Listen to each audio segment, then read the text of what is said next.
All right, thank you very much. Let's get to it. Okay, Laura was actually mistaken. The John Looney who is speaking today is actually a different John Looney. I am a distinguished engineer, SRE with Hooli. I spent a few years with Wayland Yutani Enterprises, a startup doing some space exploration, robotics stuff. I concurrently hold positions with, as SVP of Thoughts with Omni Computer Products, also sideline of reliability. We had like one outage, wasn't it? Only one. That's fine. That's 99 something. Yeah, and most people survived. It's fine. I'm also working on the board of ethics with Cyber9 Systems, an AI company, very promising. It's an interesting scheduling problem, sort of a human Kubernetes, if you will. Exactly. Thank you. And I'm Corey Quinn. The entire reason I'm here is because John is brilliant. So brilliant, in fact, that I have to dumb down everything he says so the rest of you have a hope of understanding it. That's the beautiful part about being a translator. It's all on him. So now, John, please, fill and overfill us with your wisdom. Thank you. Okay, so SRE. What is SRE? At the core, SRE is about bringing engineering principles to operations, but more importantly, we are better than DevOps. DevOps are developers who are pretending to be SREs. And because they have a foot in both camps, they can't, they'll get distracted by working on products, working on features, when they really should be focusing on the number one thing, which is reliability. 8% of the world can reasonably disambiguate between what an SRE is and what a DevOps is. The remaining 92% could not possibly care less. But the important thing is that we have nomenclature to argue about. SREs enjoy outages. They thrive at them. A good SRE is an adrenaline junkie. We are at our best when we are in front of the whole company saying, it's cool, we've got this, and speaking with a calm voice, ensuring that incident management is done properly. We train for it all of the time. Hiring is hard. You generally want to hire an SRE with a resting heart rate of around 220 beats per minute. Some people object in the interview process when you try and measure this directly, so you can test it indirectly. Midway through a conversation, throw a cup of coffee at them. If they catch it and all of the liquid, that's an A player. We all love blameless postmortems. They're a very important part of our SRE culture. We spend a lot of time and effort writing a postmortem that can prove that it was not SRE's fault that the outage happened. In many workplaces, you can't be aggressive, so you have to be passive-aggressive.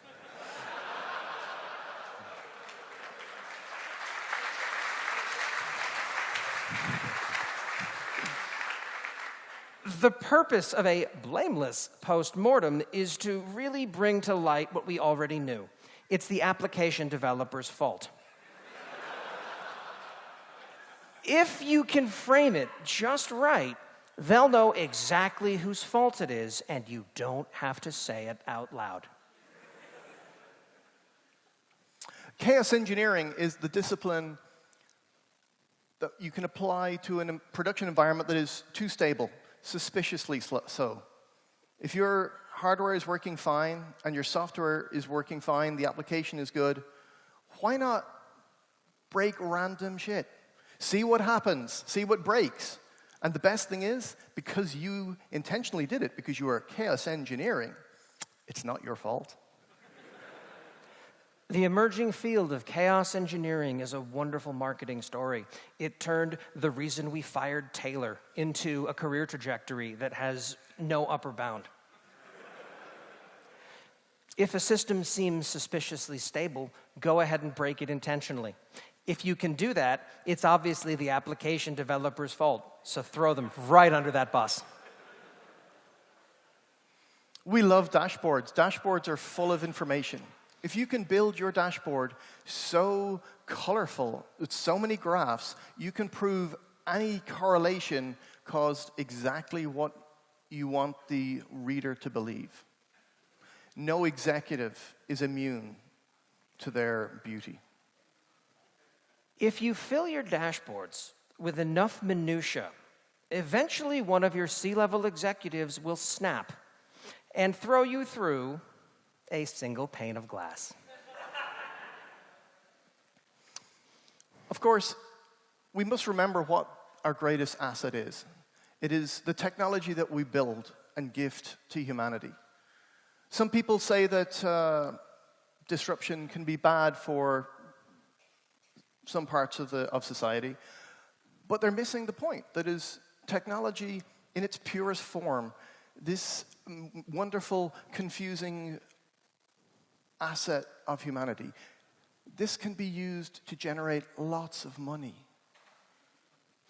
Some may claim that some of our technology exploits people. We say, who cares? Let's say that I want to go ahead and slap John right in his thought leadery face. But his beard is bristly and I am weak. I'm going to use TaskRabbit to go ahead and hire someone to slap him for me. Two can play at that game. I can hire 2 people on TaskRabbit as bodyguards. And now we're in an arms race. Back and forth we go, and eventually leveraging the TaskRabbit API. That's right. We are now raising an army via API, and we are launching it today as our new startup, Rabbit Punch. It's Uber for mercenaries, and we will be using an ICO to monetize it. We're thinking of calling them beatdown coins. Of course, it doesn't matter what your company is. If you sell embroidered socks on the internet, you need to build your own bespoke container framework. It's not enough to use other people's infrastructure. It's probably not designed specifically for embroidered socks. Etsy! Oh. Too soon. Thank you. You, and every one of you, is a beautiful and unique snowflake.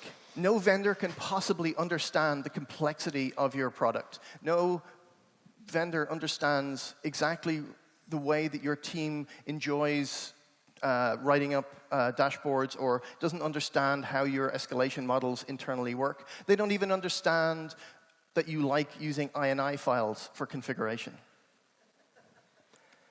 Engineers who work for vendors are crappy, because if they were good, they would work for your company instead. Therefore, there's no reason in the world you should trust anything a vendor makes.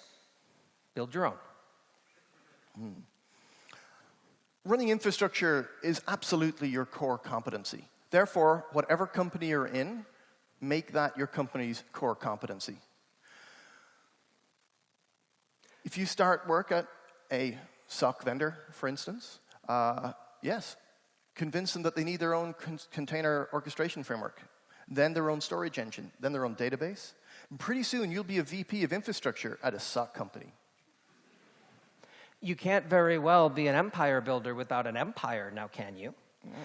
If you wanted to wrangle a bunch of cloud services, that's not a VP of thoughts. That's a mid-level accounting job. You don't want that. You want the VP title, like me.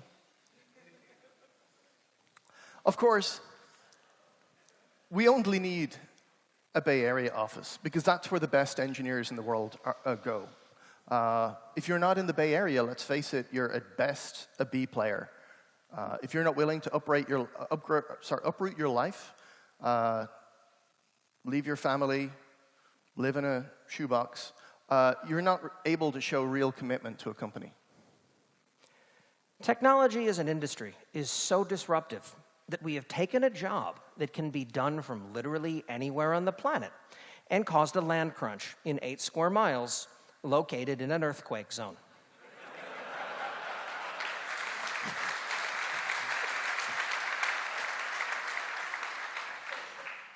John is hiring, must be willing to relocate to the Bay Area. It's important to make sure that everyone can give 100% all of the time. You should have a performance system that can give critical feedback whenever you feel people are slipping in a judgment-free context. So you can tell people, I don't think you're able So maybe something happened in your life. We don't need to know the details, but I think you need to move on now. It's important that you learn to hide your snicker when you use the phrase work-life balance. You tell people that it's okay to take time off. Then you identify a random person and capriciously fire them out of the blue for not pulling their own weight, as an example to the rest. People work best when they're terrified that today might be their last. Yeah, if people aren't terrified, they're going to get complacent and lazy. Our ideas are our legacy, our gift to humanity. In fact, one of the most important ways that you can measure your worth to society is by being invited to give keynotes at events like this. The only business metric that matters is how many keynotes you're invited to give.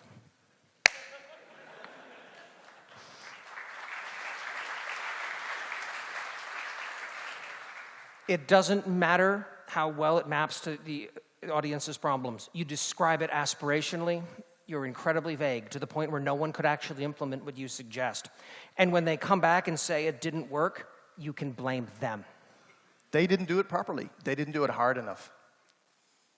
That's our talk!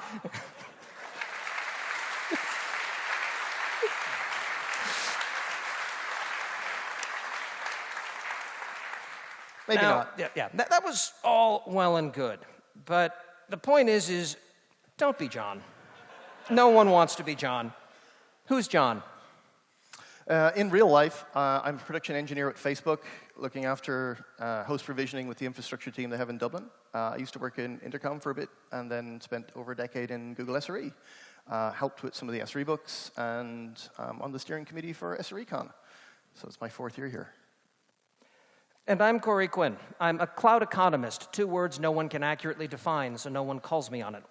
In practice, I fix the horrifying AWS bill, but that leads to either no one wanting to talk about it or endless streams of profanity. What people tend to know me a bit better for these days is a newsletter, Last Week in AWS, where I gather all the news from Amazon's cloud ecosystem, strip out the parts that don't matter, and make fun of what's left. I also host the Screaming in the Cloud podcast every week, which several of you have been on already. Thank you. And several more of you will be, though you may not know it yet. This seems like an opportune time to pivot to talking about the indigenous peoples of the Pacific Islands. More directly, during World War II. This was a relatively pastoral existence by a perspective of industrialized modern society, when you have the largest armies the planet has ever seen suddenly showing up in places they'd never been before. You wound up with effectively islands that had no real industrialized presence, suddenly home of supply depots, airstrips, all within a matter of days. And this was disturbing and shocking to some of the people who, lived there already. So they looked at this, and they saw that these airports would be built up almost instantaneously, and suddenly all this bounty from the skies shows up. So they did what many of us would do in a similar circumstance. They went on Hacker News and tried to build everything themselves from first principles. And, okay, this is not a terrible direction to go in as a first pass. It's, okay, we see airports and supply depots spun up. Okay, maybe there's a causal relationship here. So they went and they started building out mock airfields, waiting for a bounty to show up. It didn't happen. This is known as a term cargo cult, which can be used in a relatively problematic way, and I'm hoping I didn't wind up doing that here, because these people were not stupid. They had culture of their own. This turned into a very interesting moment for them, where suddenly everything that they had known about life was turned on its head. They wound up approaching this from a different point of view. What is it that they miss in those moments, and how does that map back to conferences like this? The answer that we think we found is context. Like anyone who talks about blockchain, it's something similar. They say, but this company made loads of money with this initial coin offering, therefore I need to do this too, and it will make me loads of money. This is to me, an absolute example of this cargo culting. So when we talk about you need extra context, you see a great idea, and you try and work out, is this applicable to my team, my company at all? If it is, what do I need to change? How do I know that we're doing it wrong? And think of all of these things before just blindly copying it. Yeah, gathering context is an interesting challenge. How do you get appropriate context to make sure that you're making decisions that are right? There are a few answers for this. For example, you wind up with things like the Forrester Wave, the Gartner Magic Quadrant, other companies and shapes that wind up effectively building out a reasonable model of the industry that they're focusing on. They have NDA'd conversations with clients, with vendors, and start to get a strategic picture for the landscape. It's not a terrible model. If you don't enjoy paying enormous piles of money for reports, things like the ThoughtWorks Technology Radar winds up doing something very similar on a quarterly basis. And it gives you at least some general idea of what the, I guess, industry zeitgeist is. Is this something that people are investing in? Is this something that we should be looking at? Or is it something we should get up on stage and make fun of? It really tends to vary. Yeah, like blockchain. Exactly. Okay, so for instance, we use these models to work out what talks we should accept for SREcon. It's why 3/4 of the conference budget went to Gartner. Oops. Totally worth it. Totally worth it. Absolutely. Okay, so I'm going to use an industry standard meme maturity models, try and show it how it could be applied to SREcon, but I want you all the time think, how could this apply to my organization? What context am I missing that makes this seem like a better idea than it is, or a worse idea than it is? Right, and what's interesting about this model is that Martin Fowler, who's famous for giving quotes that wind up on slides in keynote talks, mentions that the value of a maturity model assessment is not to figure out exactly where you are, but it gives you an idea of where you need to go to next. One of his diagrams winds up specifically pointing out that if you look at it as a ladder, you can't skip steps. Figuring out what to work on next is a very valuable thing. Otherwise, it feels like you have to work on everything, and you lose velocity surely through lack of focus. So this is a really, really simple graph. You can imagine you ask some random team, where do you think you are with your process and tools? Get them to put a mark on on a graph. Doesn't matter. You notice there's no axes here, right? Because axes are cheating. We just want like a gut feeling. But if you ask them to contact their stakeholders, teams they work with, their peers, and discuss it, they'll often end up with a different idea. In this case, yeah, turns out we updated it after chatting to people. We're a lot less better than we thought we were. But now we know this, and they know this, and we can move on. And it builds shared context, which is important. You can also then use this to wind up tracking progress. For example, here's where we are today. Here's where we hope to be in a couple of quarters. But ultimately, this is where we want to be at the end. You'll notice that their target is not perfect on either axis, let alone both. They're still in the good part of the Magic Quadrant, but they don't need to be best of industry on this particular metric, whatever it is they're evaluating. Yeah, I've worked at teams doing maturity models where they have 75 questions you ask, and then you work out how many points you are, and they'll have the little markings there. These are usually nonsense, make-work exercises by project managers who want to confuse people. I'd much prefer things like this, which have no axes, and you just go, there. Because we could also throw darts. Actually measuring isn't actually that useful. Just go have the conversations with people. And another example would be, the target there. This is telling people, we're going to work more on process and tools. That's it. When I left Google after over a decade and ended up in Intercom, one of my coworkers turned around to me and said, the quickest way of getting fired here is try and learn everything, or try and apply everything you learned in Google. And I was like, no. We worked with really smart people. They wouldn't have taught me anything that was not applicable here. It took me, I'm going to say, about 3 months to go, whoa, you're actually serious. You would much rather ship a new product and get more money in the door than maintain 5 nines of uptime. And they were like, yeah, we're not profitable yet. We're slowly running out of business, of course. If your business plan is step 1, raise a $20 billion seed round to spend on building your own global 8 nines of resilience architecture, maybe don't. Unless you're Uber. Well, Uber's a whole separate kettle of wax. Yeah. Okay, so another useful thing for these kind of metrics is to collect them from multiple teams and maybe have the senior technical leadership look over them. In this one, we can see Team B are obviously awesome, and A, C, and E, maybe we should consider firing them. The challenge here is understand, in a vacuum, something like this isn't actionable. It's a data point. It's nothing more. Perhaps Team B winds up not having to labor under certain business constraints that other groups do. Maybe they're overstaffed. Maybe they wound up solving a way through the organizational quagmire that works for them. Maybe they should start talking to other teams about what they're doing and starting to socialize that back into the environment. Yeah, maybe they're turd polishing. So this is a phrase of, you've got this system, it doesn't actually need to be reliable, but it's really easy to make it very reliable, so spend extra time on the thing that's really easy to make it up and to the right. Let's ignore the fact that our other service, Team A, is this giant data warehouse that's vital to the company, and it's a complete shit show because we took it in through an acquisition. And you didn't track where they started. So yes, we have a data lake now, but 6 months ago it was a data swamp. We're improving. Okay. We should warn you. Yeah. There are a lot of words on the next slides. This is to give you a general idea. Don't feel the need to read every word.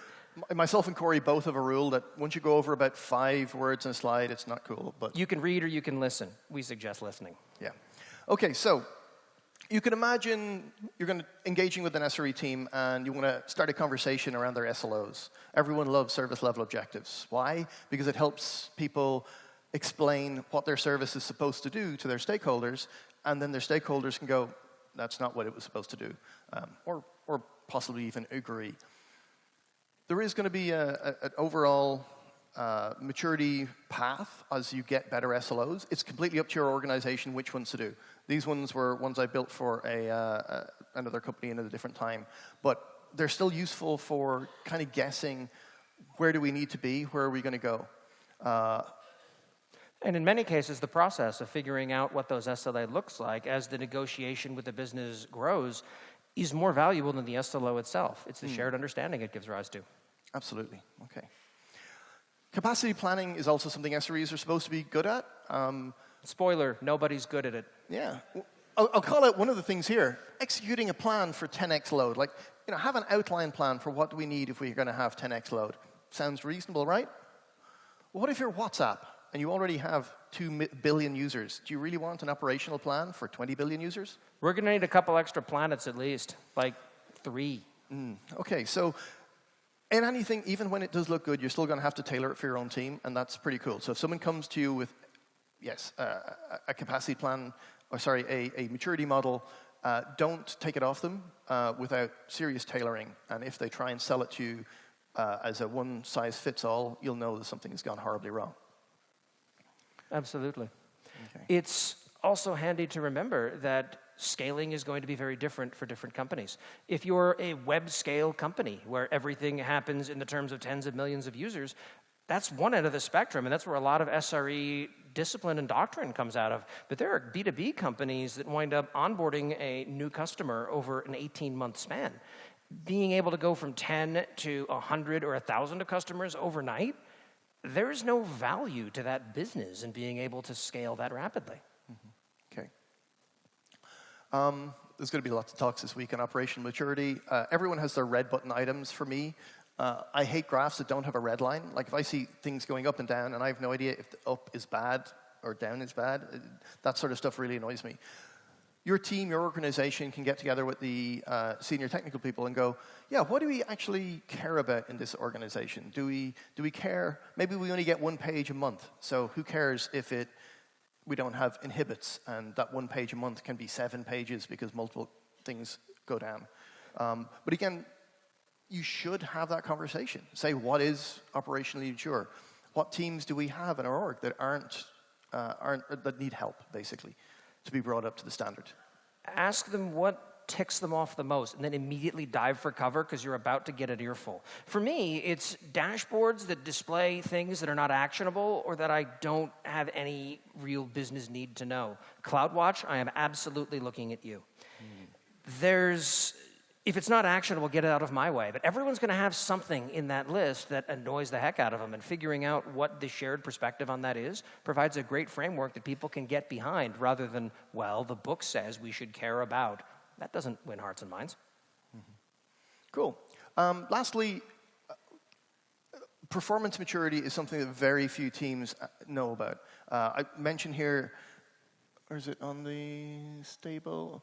I'm going to say the cost per query. So I used to run an installers team, and somebody asked me at one point, can we, reinstall machines every month just in case they've been compromised or there's integrity problems? I was like, I don't know. Work it out, clickety-click. Okay, it costs about 4 cents to install a machine when you have the installers that we have, the staff on hand, and a bunch of other bits and pieces. It's like, that's nothing. Yeah, we can absolutely pay for all the machines to be reinstalled. But most people have no idea what their cost per QPS or cost per million QPS served is. Without that idea of like, well, what does it actually cost us to do something? It's very hard to work out, is it worth spending team time improving? So the performance maturity model, also applies to some of the work you do, right? As someone who spends their life dealing with the business implications of the AWS bill, one of the most commonly believed fictions in many companies is that they know what it costs to provide their service. Turns out when you start scratching below the surface, well, someone told us something 4 years ago that we sort of took as gospel, and we've been representing that in our public filings. Whoops. It winds up being something that can be overlooked, and digging into the assumptions that form these things are important. Understanding where you are and how you got there as far as determining what your performance is critical. A perfect example of this is on performance maturity. The team I was working with mentioned that they needed to work out how to shard MySQL, and I was like, I didn't know you had a database. It turns out they were using MySQL as a locking mechanism. So they had lots of machines or something like that, and they basically wanted to use it for locking purposes. And using a database for distributed lock, it works for a small number. But when you're having hundreds of thousands of transactions per minute, it turns out it was just falling. So they said, we just need like 1,000 MySQL hosts. And it was like, you're all mad. Anything's a distributed lock if you hold it wrong. Yeah, that's true. The dining philosopher's algorithm, don't use MySQL databases, use forks. Okay, data maturity. One of the great things about this is that we have the GDPR now, which means nobody is in the chaotic state anymore. Right? Whose company is fully GDPR compliant right now? Okay, I see a couple of hands here. Is anyone willing to bet 5 years in prison that they're right? Oh, look, I see only a couple of hands of people who weren't paying attention. Oh, I was staring at my phone. I should stick a hand up there. Exactly. The next talk is going to be specifically about that, so you need not belabor that overly. Yeah, let's not. Okay, next. Of course. Okay, do not be afraid to ask for help. Getting context is going to be the most important thing you're going to do when you're trying to work out how you can improve your SRE team. It can be really useful to go to conferences like this, meet random people, get in those conversations. And if you have, niggling doubts on architectures, if you have process problems, it's a safe place to admit failure. For instance, we didn't kind of touch on this. And eventually, if at some point you get past the point where talking to your peers winds up not working out, there is no shame in bringing in an outsider who's seen that before. Oh, yeah, absolutely. You can even hire a consultant. Or two. And lastly, alternately, if this fails, you could always do what a lot of companies do and rip off Netflix's culture deck. For those who aren't aware, this is on SlideShare. It's a list of the principles that shape Netflix's culture. Things such as we only hire senior engineers. We wind up, which everyone claims to wind up following. We give all of our developers access to root in production, which some banks start trying to follow and don't work. And they mentioned that they pay absolute top of market, which absolutely nobody else tries to emulate. And then at the end, people say, well, we borrowed these concepts. Why aren't we feeling success? And the piece of context that they miss is that, remember, you aren't Netflix. What works for the streaming movie service doesn't work for a credit union. Yeah, like if you're a bank, you're not serving movies, and it turns out that when you go down for a while, people actually care when they can't get their paychecks out, rather than just watch Some people else. have that reversed, but it takes what you can get. If nothing else that you take away from this talk, the point that we want to convey is to find what works for you. Because someone winding up putting things into a conference talk and saying it on stage doesn't make it true. Who here has tried to build something and failed miserably? How many of you people submitted a story about that to SREcon? We'd like to see a lot more talks like that, because you learn more from companies' failures than you do from their successes. And actually, if you're going to submit talks in future, put more in about not just, don't focus on what went well. Try and give the audience context on how did you realize this is going to be a good solution? Were there solutions that you discarded halfway through that, looking back, is complete nonsense, but at some point you thought it made sense? Because let's face it, we don't make mistakes intentionally. X was a wrong decision. That's great. How did you make that decision? That's the story that doesn't get told enough. Cool. Okay. Okay, the real is our talk. John, you're giving a workshop on Friday about what? Distributed systems building blocks. So how to choose the right database for the right purpose. Yes, as a lock. Whereas I'm giving a talk that afternoon on the myth of cloud agnosticism, which is just guaranteed to be an absolute laugh riot. Thank you all. Good luck.